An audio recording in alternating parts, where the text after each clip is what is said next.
Hello and welcome to our church update. On Remembrance Day, we honor the sacrifice of those who have served in the armed forces.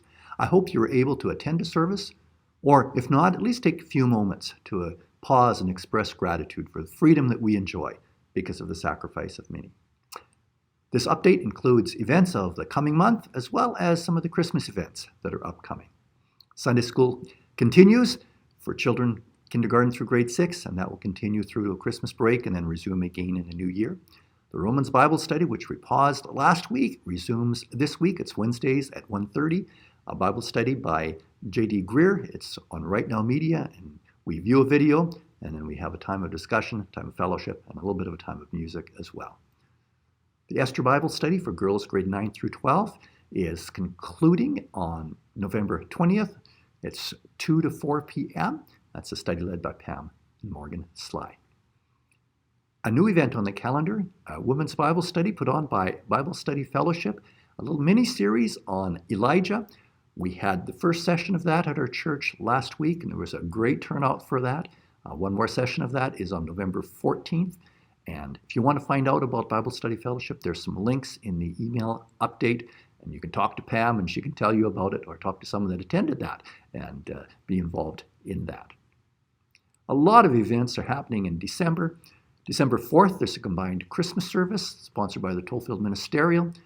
Each church participating is asked to bring a few crock pots of soup, and people are invited to bring some Christmas baking for a time of fellowship following. December 11th will be our communion service, and I'll be doing a Christmas message that Sunday. December 18th, we want to have a family service.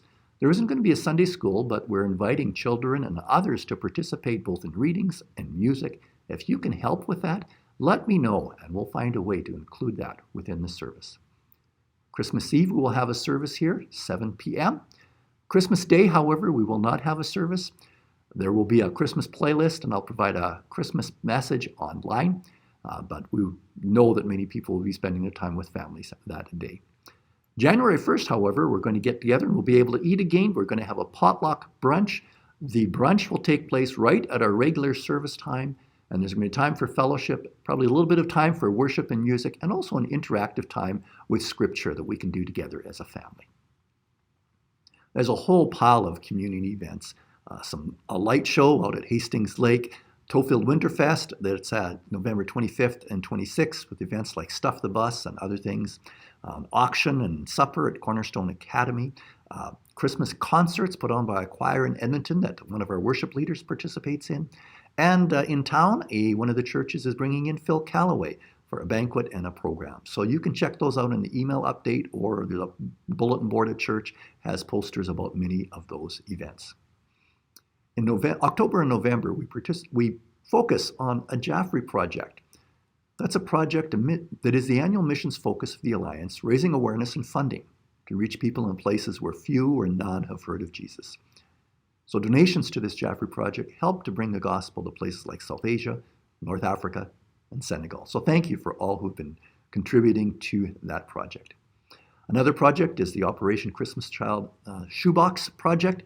This Sunday is the date that the physical shoeboxes need to be returned. So thank you for all who have put those together, or if you've donated online, thank you as well. This Sunday, we continue in our message series, Discovering Jesus and Discovering Jesus in Worship. We're looking at worship through the lens of Psalm 95 that says, "Come, let us bow down and worship. Let us kneel before the Lord our Maker, for he is our God, and we are the people of his pasture and the flock under his care." Verse 1 to 5 of Psalm 95 addresses our emotions as it invites us to worship God with energy as we sing and shout. This section is more challenging as it addresses our will. We like to be in control. We don't like to admit our needs. Yet a central part of the life of faith is admitting our need, declaring that Jesus is Lord, and following his will. Worship is a battle of the will. You can prepare for this emphasis on worship by reading Luke 18, 9 through 14, and Philippians 2, 5 through 11 in advance of Sunday. At Tollfield Alliance Church, we seek to discover more of what Jesus has for us and how he wants to bless others through us. Join in person or via live stream Sundays at 10, or catch the services after the fact on our YouTube channel. Thanks so much for taking time to join this update. Take care, and God bless.